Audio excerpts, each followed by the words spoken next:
මේ වැදගත්ම පාඩම තුලත් අපි කතා කරන්න යන්නේ ඉංග්‍රීසි වල කොහොමද ඔයා තනියම ඉගෙනගෙන මේ තොරතුරු අරගෙන තනියම ස්ටඩි කරලා ඔයා දන්නවද ඉංග්‍රීසි කතා කරන හැමෝම තනියම ඒගොල්ලෝ වැඩක් කරගත්තා. පාඩම් ඉගෙන ගත්තා. ඒ පාඩම් තනියම භාවිතා කරා. එහෙම නැතුව කවුරුත් ජයගත්තේ නැහැ. ඒක තමයි ඉංග්‍රීසි වල රහස. හදවතට දැනෙනව නේද? අත්දැකීමෙන් දන්නව නේද? ඔයාගේ යාළුවා ගැන මතක් කරලා බලන්න. ඔයාගේ යාළුවා කොහොමද ඉගෙන ගත්තේ? කතා කරන කෙනෙක් ඉන්නවා නම් ඉංග්‍රීසි. එයා කොහොමද ඉගෙන ගත්තේ? එයා ගැන හිතලා බලන්න එයා කොහොමද කරේ කියලා. එයාට ආසරයක් හම්බුණාද කාත් එක්ක? නැත්නම් එයා යම් කිසි දෙයක් එයා ඉංග්‍රීසියෙන් හිතන්න ගත්තද? හිතන්න ගත්තා. අද කතා කරන්න යනවා වචනවල හැසිරීම. වචනවල හැසිරීම. නාම විශේෂණයක හැසිරීම. නාම විශේෂණයක හැසිරීම. නාම පදයක හැසිරීම ගැන කතා කරන්නේ. නාම විශේෂණයකට හොඳම උදාහරණය තමයි beautiful කියන්නේ. හොඳම සහ සරලම උදාහරණය. beautiful. beautiful හැසිරෙන්නේ කොහොමද? වාක්‍යයක් ඇතුලේ. වචනයක් ඉගෙන ගත්තට වැඩක් නැහැ. ඒකෙන් වාක්‍යයක් හදන්න බැරි. ඒක තමයි අපේ සංකල්පය. ඉතින් beautiful කොහොමද වාක්‍යයක් අසර දාගන්නේ? එන සරල වාට ඉගෙන ගන්න පුළුවන්. ඉතින් අපි beautiful විතරක් නෙවෙයි ඉගෙන ගන්න. නාම විශේෂණ සියල්ලකම හැසිරීම අපි ඉගෙන ගන්නවා. beautiful සරල වාක්‍ය it is beautiful. ඒ ලස්සනයි. this flower is beautiful. මේ මල ලස්සනයි. ඉතින් ඒක හැසිරෙන විදි තියෙනවා. මේ මල ලස්සන නෑ කිව්වොත් this flower is not beautiful. am is ආවලා දැකලා තියෙනවා. I එක am vu දෙක is it එක is. එතකොට am is ආවා දැක්කොත් නැත යන අර්ථය ලබා දෙන්න. am is ආගාවට ඔයා not කියන වචනේ දාන්න. not කියන වචනේ හේතු කරනවා. ඉතින් එහා පැත්තේ. එතකොට ඔයාට පුළුවන් නැත යන අර්ථය දෙන්න. This flower is beautiful. This flower is not beautiful කියලා වදන්නේ. ඉතින් කොච්චර වටිනවද? එහෙනම් අපි දන්නේ නැති නාම විශේෂණයක් ගමු. මම කියවා beautiful ඉගෙන ගන්න තවත් නාම විශේෂණ ගණනාවක් ඉගෙන ගන්න කියලා. ඉතින් දන්නේ නැති වචනයක් ගමු. නාම විශේෂණ awesome.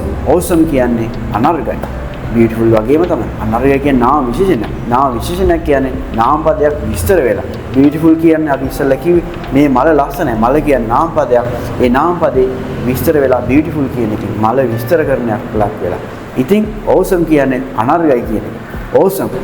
this class is awesome. මේ class එක නියමයි. ඉතින් is ඇවිල්ලා තමයි එන්නේ. awesome කියලා ඔයා අනර්ගයි කියලා ඉගෙන ගත්තට වැඩක් නැහැ. තේරුම ඉගෙන ගත්තට වැඩක් නැහැ. ඒක නාම විශේෂණයක් කියලා ඔයා ඉගෙන ගත්තේ නැත්තම්. ඉතින් අද ඉඳන් ඔයා බලද්දි වචන ඉගෙන ගද්දි බලන්න අපේ පන්ති නිසා ඔයා බලන්න ඒක නාම පදයක්ද නාම විශේෂණයක්ද ක්‍රියාපදයක්ද ක්‍රියා විශේෂණයක්ද කියලා. මොකද ඒවල හැසිරීම අනුව තමයි වාක්‍යයකට ඒවා අදාළ වෙන්නේ. වාක්‍යයක් හදන්න බෑ නාම පදයක්ද ක්‍රියාපදයක්ද නාම විශේෂණයක්ද ක්‍රියා විශේෂණයක්ද කියලා දන්නේ නැතුව. ඉතින් මේ දැනුම සම්ප්‍රේෂණය කිරීමේ පාඩම තුල ඔයා subscribe කරලා ලෑස්ති වෙන්න. අපි පාඩම් ගොඩක් ඔයාලට දෙන්න ලෑස්ති. awesome. this is awesome. මේක අනර්ගයි. ඒකේ ප්‍රශ්නේ මොකද්ද? am is කියලා මම කියනවා. am is දැක්කොත් ප්‍රශ්නයක් හදන්න ඕන නම් ඔයා ඒවා ඉස්සරහට ගන්නවා. is this class awesome? this class is awesome. මේ class එක නියමයි. is ඉස්සරහට එනවා. is this class awesome? ඒකට උත්තරය දෙනවා. yes this class is awesome. is ඉස්සරහට ආවම is home ඉස්සරහට එනවා. අනිත් වචන ටික home පිටින්ම දෙනවා. is this class awesome? yes this class is awesome. ඔව් මේ class එක අනර්ගයි. නෑ මේ class එක අනර්ග නෑ කියන්නේ එපා වෙනවා කියන්නේ no this class is not awesome. is ගාවට not යනවා කියලා මම කිව්වා නැත යන අර්ථය දෙන්නේ. ප්‍රශ්නේ හදද්දි is ඉස්සරහට එනවා. is විතරක් නෙමෙයි and is සියල්ලම ඉස්සරහට එනවා. ඉතින් ඔයාට අපිත් එක්ක සම්බන්ධ වෙන්න ඕන නම් ඔයා දාන්න comment එකක් මට සම්බන්ධ වෙන්න ඕන කියලා. අපේ ළමයි ගොඩාක් ඉන්නවා ඒගොල්ලෝ ඉංග්‍රීසි කතා කරනවා. ප්‍රායෝගිකව මම ඉන්නේ නිගම්බෝසල ඔයාලා ප්‍රායෝගිකව ඇවිල්ලා මේ කළුහම තියෙන ළමයි සුද්ධ නෙමෙයි කතා කරනවා. ඔයාලා ප්‍රායෝගිකව අත්දකින්න පුළුවන්.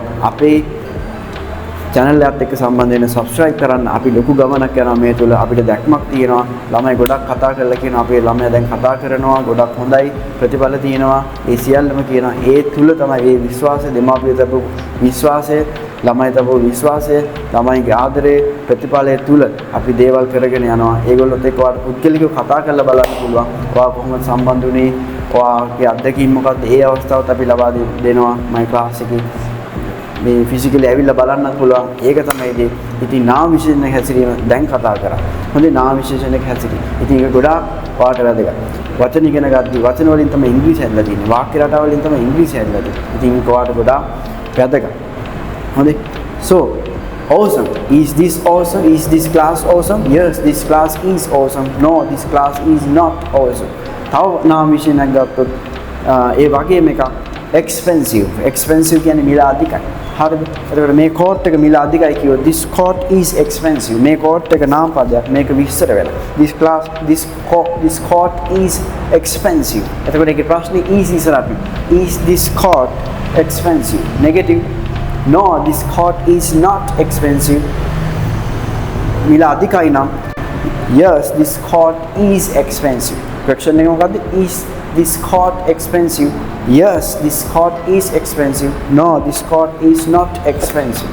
I hope you enjoyed this lesson and subscribe to my channel. Wow, beautiful. This is Mentally. Bye bye.